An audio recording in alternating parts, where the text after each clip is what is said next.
Hello.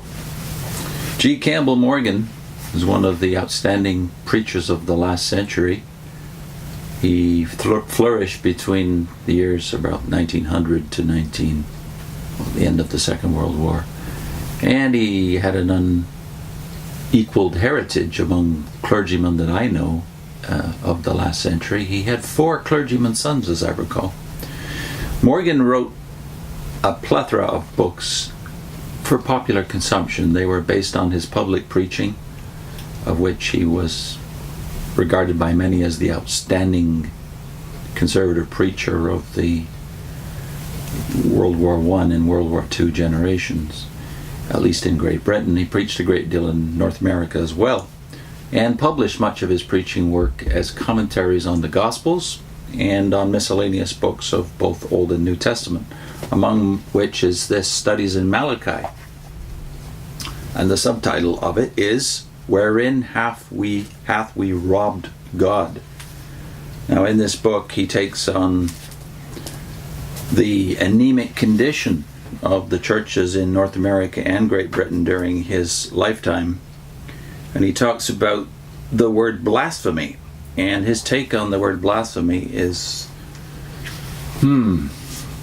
problematic for most of us, because most of us think of blasphemy as some kind of defaming utterance against the character or even the name of God, and we link it therefore to the third commandment, taking the Lord's name in vain. But Morgan's take on blasphemy is more, shall we say, broad and deep and penetrating.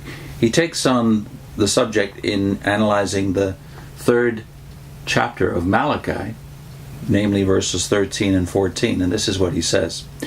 In the 13th and 14th verses we read, Your words have been stout against me, saith the Lord. Yet ye say, Wherein? What have we spoken so much against thee? Ye have said, It is vain to serve God. And what profit is it that we have kept his ordinance, that we have walked mournfully before the Lord of hosts? Now, this is the sin of blasphemy, Morgan says. What is blasphemy? The word means to speak injuriously, to say something that shall injure the one against whom you have spoken it. And men have come to use it mostly of divine things. To blaspheme is to say that which injures God and his cause and his kingdom.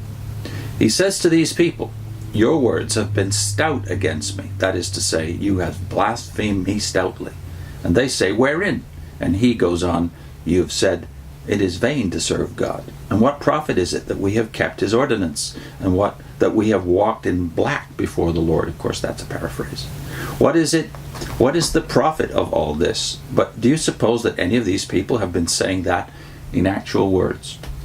You cannot suppose it for a moment. The very worst form of blasphemy is the misrepresentation of God by people who profess to love his name and look apparently with exuberant delight for the coming of his kingdom. The man who openly blasphemes and who, standing under the sun, looks up at the heavens and says, I hate God, is far less dangerous in his influence and his life than the man who says, I love God, and disobeys him. The blasphemy of which to be afraid is that which joins with the great congregation in saying, Thy will be done, thy kingdom come, and all the while thwarts the will of God and denies his kingship within. Oh, brethren, if the church believed in God's kingdom and God's will, and if the whole Catholic Church of Jesus Christ on Sunday next, in the power of the Spirit, breathed that prayer with unquestionable honesty, how the kingdom would come on apace. It is on account of the blasphemy within our own immediate circle of men and women who pray the prayer and do not believe in the kingdom that the thing is hindered, and that the Church of Jesus Christ has become an enervated dilettante in the councils of kings, doing nothing in its corporate capacity to lift the world to heaven and to God. When he says enervated dilettante, that's, in our words, less sophisticated today, spiritless or half-hearted, or, as the book of Revelation says, lukewarm.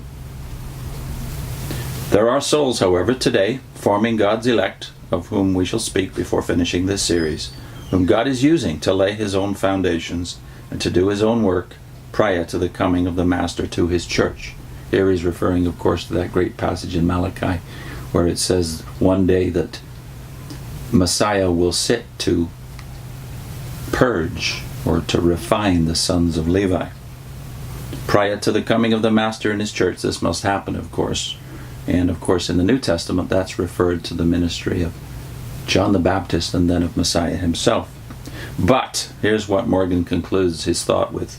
Christendom as a whole is at fault and powerless because Christendom has not believed nor acted upon the teaching of the Master. So Morgan was famous in his generation and beyond for pulling no punches when it came to the situation of Christendom. He was a master of the word, and he exemplified for his generations the power of the word from the pulpit. So if you want some unstinting, unreserved preaching in a form that will move your soul, I can recommend personally the works of Campbell Morgan. This is from Studies in Malachi, Wherein Have We Robbed God?